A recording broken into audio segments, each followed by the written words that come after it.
what are some of your threads of light, or angels, or whatever you want to call them, and we can go from there. Yeah.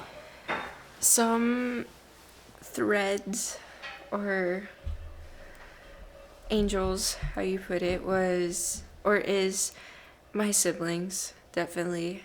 They motivate me, sometimes drive me crazy, but it's those little moments that I cherish when they're stuck or they're like in a situation where they can't really talk to my mom, and they sort of come to me, whether it's just stuff going on at school or just little things like, hey, so and so said they don't want to be my friends. That has happened a couple of times where I've had to be like, were they worth it? Because I mean, throughout my whole life, I've lost a lot of friends in situations, or just, people come in and out of your life. So I've kind of had to like teach them that, and they've taught me a lot, especially with like my patience, or definitely guiding me in little ways, just how they express themselves. I kind of take on. Another thread of light, of course, is my mom. I've seen that woman go from hell to back, and I don't know, it's inspired me in a lot of ways, where it's like she doesn't only experience in such low moments, but I see the progression of her getting out of it. And it's so cool to see, because that just makes me believe, or make me encouraged to believe that I can do that too. And of course, like, cliche, like I'm talking about my family, of course, but in other aspects in my family is like my Theo Steven, especially, like, he has told me growing up, he hasn't really, he's the middle child. So he's always been like, he said that he's always been left out, or like kind of just like on the side. And I don't know, just out of all my uncles, I have 3 uncles, and my dad being the oldest. So I'm the oldest of the oldest kids. So my mom's oldest and my dad's the oldest in their family. So it's pretty cool to see how they can relate to me and I can relate to them in some things. And I would say my dad was also an aspect of light in my life. He definitely was one of my best friends. He pushed me to limits that I didn't know that I had to cross, especially in sports. In our family, all of us were in sports. What were some of those limits? Some of those limits was not giving up or quitting so easily. Like, growing up, like I said, sports, for example, he encouraged me to be on the volleyball team in middle school. I hated volleyball. I did not like volleyball, but I did it because that was how we connected. He would practice with me and whatnot. And I remember vividly, it was my first game, and I started crying because like we lost, and I felt like I just didn't want to play anymore because of that one game. And I remember he picked me up from it. He was at that game, and my mom had left early for the kids, and he had to take me home and whatnot. And he wasn't mad, but he was like upset because of how hard I was on myself. And while we're on our way home, he turns and looks at me, and he's like, was it worth it? And I asked him, I'm like, what was worth it? And he was like crying. And I was like, well, I don't know. And he was like, well, you can't do anything about it now, right? Like, you guys lost. Like, it wasn't just you, it was a team. And I was like, well, you're right. And I don't know, it's just like, that was one of the limits of just realizing, why would I take on that guilt or that pressure upon other people, or upon myself more than other people. I feel like another limit was not feeling like everybody is my friend. I feel like is also something that he taught me. there was a saying that he would say was, know your roots. And how he like explained that to me was, every person is a tree. So like if you saw yourself as a tree, your branches are the people that would come in and out of your life. They would break off easily and they would just leave and you wouldn't really care about them because they're just branches. Your roots are the people that keep you standing. And I really liked that saying that he would always say to me because it's true. Like those roots that would keep you standing, they're in the soil. You can't really pull them out unless if something else really happened. And he would use friends of mine as examples, and that are my best friends to this day still. And I just think it's really cool to think about because that just always stuck with me. I don't know why. That was one of the last words and one of the only words that really stuck with me from my dad. What would you do without those roots and without your best friends? Or maybe a better way to ask it is, excuse me, is what would you envision your life being like without them? See, that's an interesting question because I can't. It's really weird to think about because I physically can't think about it as my life without them, without my roots, without anything. Like I wouldn't be in this position that I am, or wouldn't be in the mindset that I am without them. And it's just really weird to think about if they weren't there. Do you have anything to this point, Candace? I don't want to. This is where I know it's been a long day, guys. I'm getting super sleepy. You're good. You're good. I just don't want to go too off. I feel like off I course. just barely came in on it, so I kind of caught like your roots, your friends. Was it Carlos that gave you that advice? Yes. Right at the very end there, Mm-hmm. and then here's the thing. Not just that they're not in your life. But where have you felt, I've asked this of everyone today, where have you felt your greatest strength, or did you answer that already? No, I haven't answered that. Just which light has just been a strength for you? Which light specifically? Upward or outward? I feel like upward has definitely been my mom. Yeah. That source of light. Yeah, she's definitely has encouraged me in times where I've just wanted to give up on everything. I saw you on the 4th of July, I'm like, she really doesn't want to, the church thing. Somehow I felt like your mom and you were not seeing eye to eye at that time. No, we were not. Me and my mom has definitely grown in our relationship, definitely. Yeah. It's taken a toll on everything.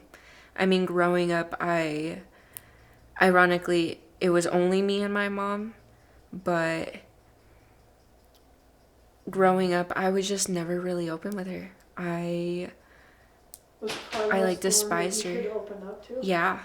Because I kind of got that sense, like you guys were pretty tight. Yeah, we were very close. And I don't know why. Like, I just felt more comfortable with him. And ironically, not with my mom. Now, definitely, not only her being the only parent that I have, it's more of her understanding that I'm growing up and my understanding that it's hard for her because I'm the first one. You're old enough to see it. Yeah, I'm old enough to see how hard it is for her, and she's getting to that point where it's like, okay, well, my oldest one, my first one is growing up, and it's okay. She's going to be okay, and I feel like she's understanding that, so that gives me more comfort of...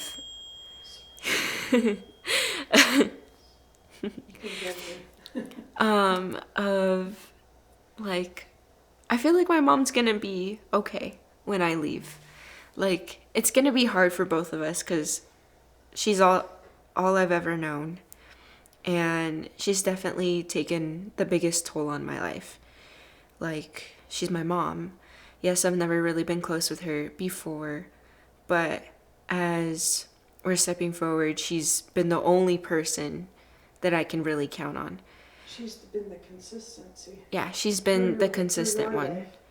Yeah. through everything that I've done or everything that we've been through together or that I've gone through alone or whatnot. She's the one that empowers me enough to be like, to be comfortable enough to be okay or smart enough to know who are my roots and who are the real ones in my life. Definitely. She's definitely taken a toll on that. Definitely my dad too with that advice.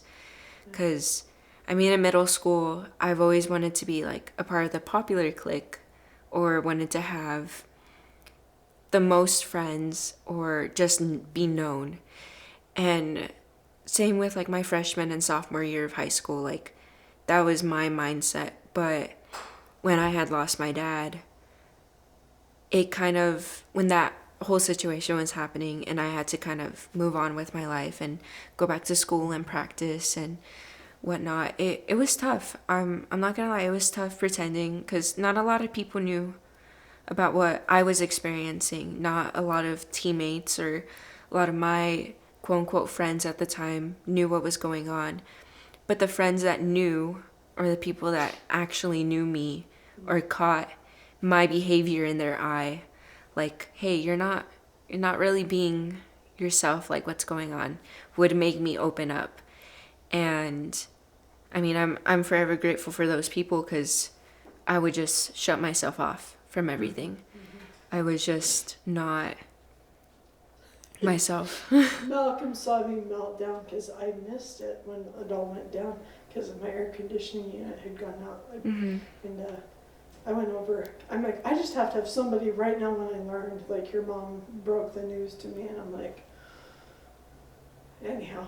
Yeah. I hadn't had Cecilia praying tongues with me, which had been a long time since I'd had that, but Malcolm walked in, where we had kind of a sweet moment there with the three of us, just, I think, kind of just having a moment together where we were thinking of Carlos. Malcolm was definitely one of the first people to know. He, I remember the day after, he was driving to wrestling, and he had saw me outside.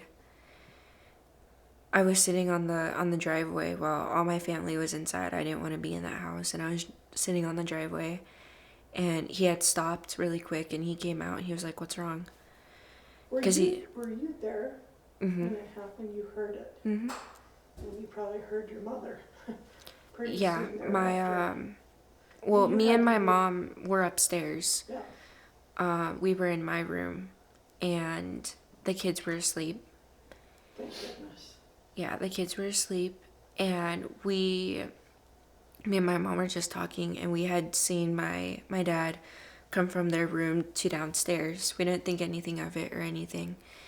And I was just on my phone, and she was on hers. And we heard something, but we didn't quite figure out what it was until my mom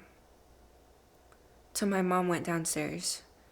And I don't know if you know Jacob, her younger brother was 2? 3. With a gun accident where they'd been through this before. Yeah. So my mom had went downstairs, and she saw it. It's okay. If you could tell, and I was just gonna go a little bit in the other direction, but she can pick up where she left off if you're cool with that. But if you could tell, and I find this interesting because you're still in high school, but if you could tell maybe like a 3 or 5 year ago version of yourself something, what would you tell yourself? And I know if you're anything like I was when I was in middle school and early high school, I wouldn't have listened to anybody. So I don't know if you even have anything, but what would you have told, if you could, anything to yourself, I guess? That's a tough question. Because like 3 years ago, 5 years ago, I was very naive. I was very open, or very, I would say, I don't know if innocent is a good word.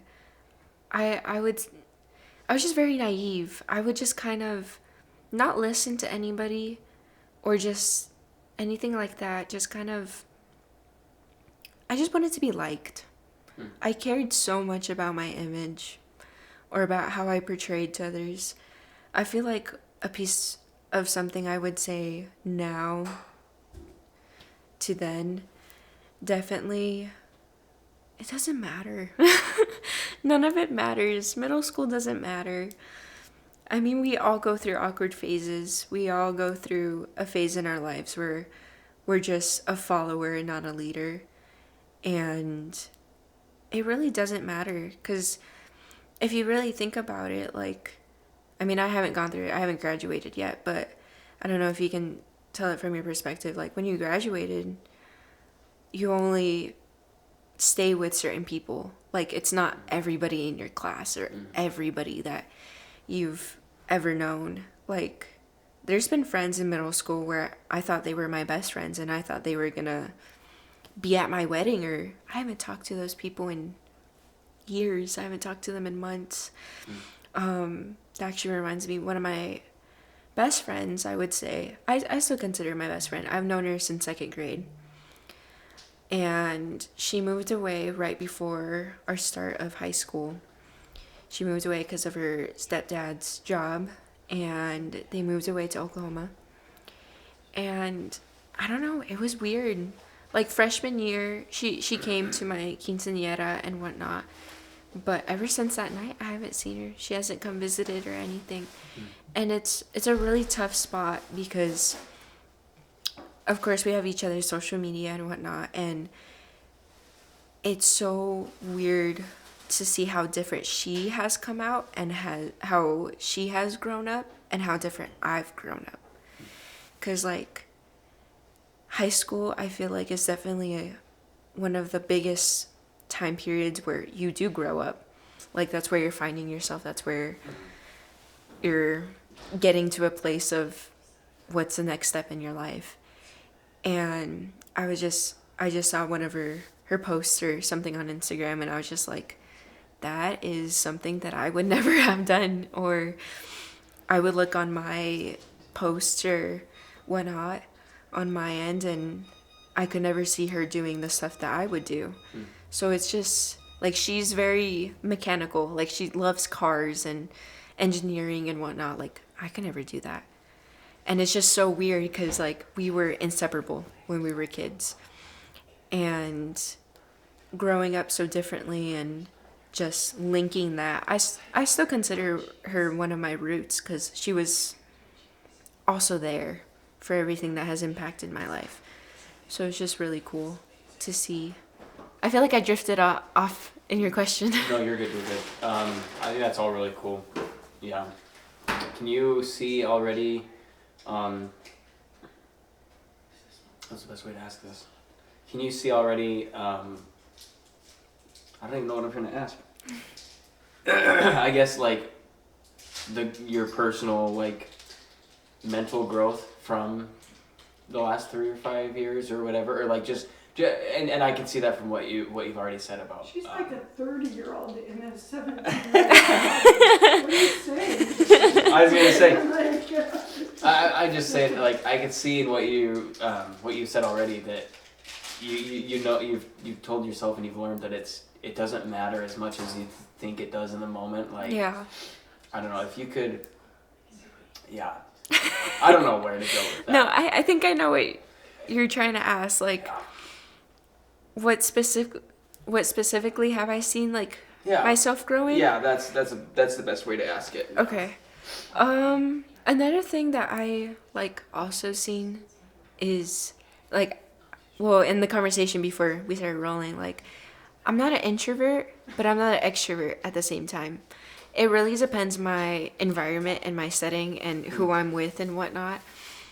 I've definitely have become more of an extrovert in some moments, like high school dances. I really don't care who sees me dancing. Dancing is one of my outlets in life. Like, I love dancing. I love music. I just love it entirely. So, like, when I'm at those high school dances, it's funny because, like, it doesn't matter how tired I am. I'm gonna be dancing to the last song. And I made a bet with a friend of mine who was, like, we just went as dates, but as friends. And it was last year homecoming, and he had made a bet. He was like, I bet you can't dance the whole night until the last song. and I was the last person on that dance floor. I was alone in that whole gym. Everybody was like either eating or had left or whatnot. And nope, I was on my feet dancing and I did not care. And like, I didn't feel embarrassed. Like, I really didn't. I felt fine. Like, I was just dancing, kind of just being myself, being on my own. And that's something middle school me, I would say, would have never done. Like, and I feel like ever since that night, like, I took a toll on me where I don't really care what people like think about me or my actions. Like, of course, I'm gonna take upon my friends or family's opinions, like, if I'm making a choice. It's gonna get loud. It's okay. You're good. Like, of course, I'm gonna take that into consideration in a choice that I'm gonna make. But if it's something that I don't feel the need to take on other people's, like, strangers' opinions or embarrassment, I'll do it. Like, there's times where it's like we're in public and I'll just want to like dance a little, or I'll just want to make a joke. Or So that's an outlet for you. Yeah. Would you say that's something that makes you tick? Is one of the things that. Dancing? Yeah. Yeah. Yeah. Actually, now that I think about it, Yeah. yeah. I feel dancing, I don't know. I feel like definitely is an outlet for me. Definitely is something that makes me tick. I feel like what's also, now that I'm actually digging deeper, You're good. Yeah. Well, I love the processing. Yeah. I feel like it goes back to my grandmother. Now that I think about it, I don't know, she was one of the sweetest people that you could ever meet. But one of the things that she would joke around or kind of mess around with me specifically is she'll just dance in public. Like, whether we're in a restaurant or at a store or no matter what, she'll dance. Like, that was her thing. So I kind of took upon that. And when I was younger, I would be like, no, Grandma, like, stop. Like, we're in public, people are watching and whatnot. And it's funny how I didn't realize how I was doing the same thing. Because she didn't care. Like, she didn't care what other people thought about her, or anytime I went over and whatnot, she was my, like, physical outlet if I didn't want to be home or anything like that. She would be cooking, and I remember she would put the loudest music. The neighbors hated us, but the loudest music, and we would just dance while we were cooking or cleaning or whatnot. And definitely took a toll on that. That's cool. Now that I think about it. So you'd say she's inspired you to. What I'm hearing is she's inspired you to not think, to not care what other people think at all, because that's their problem. If they if they think something less of you, then you know what I mean. Yeah. Or even if they're like, I've learned the same thing. Is like even if they think the most of me. There's a lot of people in our local community that think I'm like the coolest thing since sliced bread because I do videos. And if I let that get to my head, then it affects how I work and it affects how I see myself, and it's just not fair for me to allow any sort of, and I've had my fair share of people, judging me too, like, just like all of us, but like, it's not fair for me to allow that to affect myself. Yeah, to affect your ego point. Exactly. Yeah. Sorry, I wasn't going to cut you off, but No, yeah. you're good. I actually, like, that reminds me. So I'm co-captain of my color guard team. And between me and my other captain, I feel like there's a lot. We balance each other on our team. I'm more on the emotional state of it. I like to make people heard, or if someone's not having a good day or they're just not feeling motivated, I tell them, like, hey, go take a break, go take a walk, you're fine, like, take some breaths. Or I give them some techniques that I've used in the past, because it's not an easy sport. It's very easy to quit. And an example that I give them is I've tried to quit every single season. There's 2 seasons in a school year. I've tried to quit ever since I joined that team. And coming from a freshman who has never touched the flag, has never really done anything with dance, and specifically in that region, I wanted to quit so bad. And the people that has kept me in it was my coach, my parents, my director, and whatnot. They're like, you're not quitting. Like, what are you talking about? Like, you're not quitting. And I was like, why? Like, it's my choice. Like, I thought I had the choice of like, oh, I'm not gonna do it anymore. And they were like, well, no, you're not. You're gonna stay this practice. And then what do? I go to the next practice. And it's just like a domino effect. And going back to the emotional part of it, like how I connect to my teammates is on the emotional standard of, or the connection of, I've been where you are. Yeah, you can't get this move right now. I couldn't do it either when I was in your spot. Like, it's okay.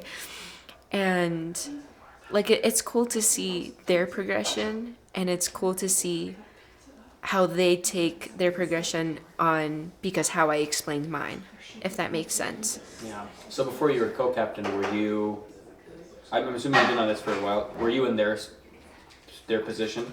Yeah, so I've been doing this since my freshman year.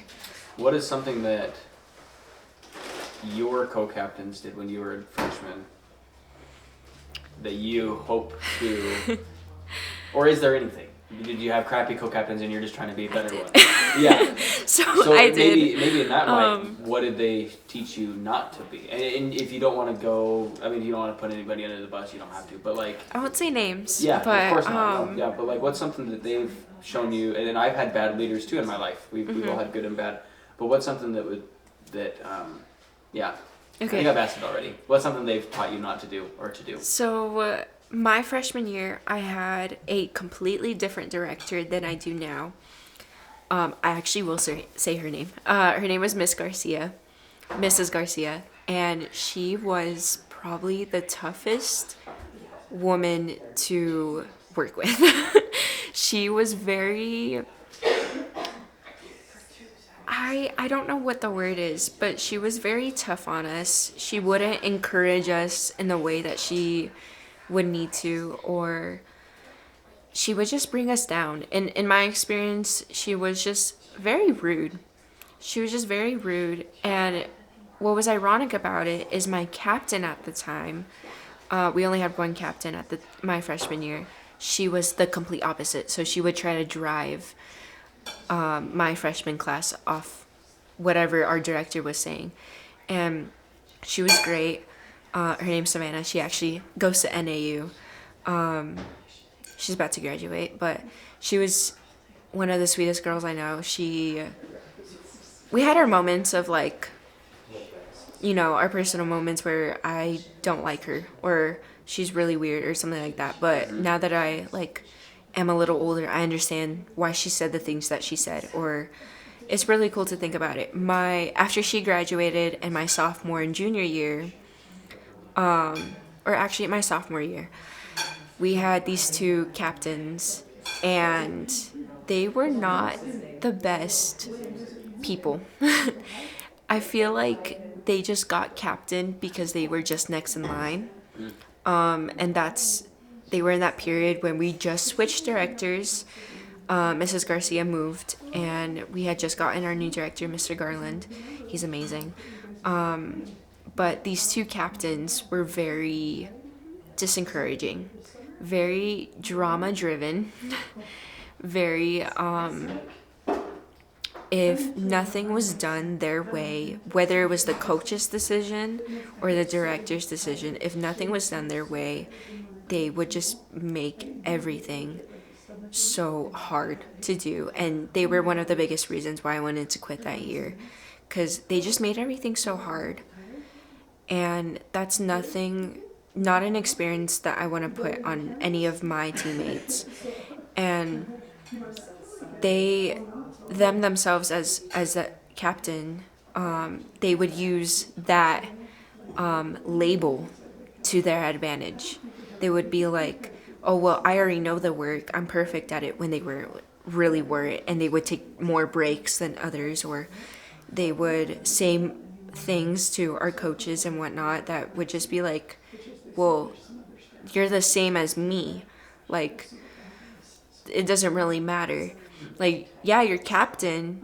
The only thing that you really do, and from my understanding as a captain now, is I'm just a messenger.